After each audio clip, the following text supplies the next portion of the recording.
ميسي حسام يقدم أسعار الدواجن اليوم السبت 8 يونيو 2024 في مصر.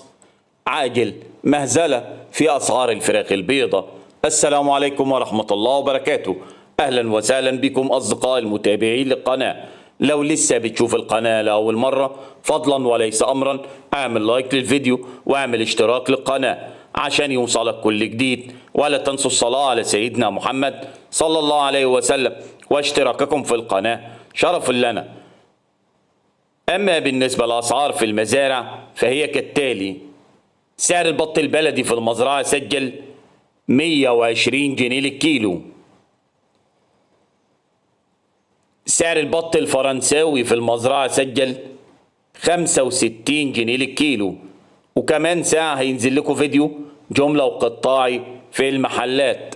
سعر البط المسكوفي في المزرعة سجل 95 جنيه للكيلو. سعر البط المولار في المزرعة سجل 80 جنيه للكيلو. سعر الديك الروم الأبيض في المزرعة سجل 100 جنيه للكيلو.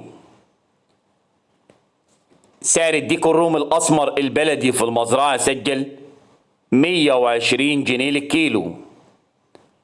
أسعار الفراخ البيضاء سجلت اليوم أعلى سعر 91 جنيه وسعر التنفيذ 90 جنيه للكيلو.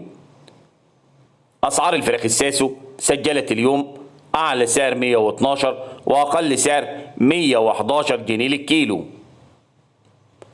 سعر الأرنب اليوم في المزرعة سجل 90 جنيه.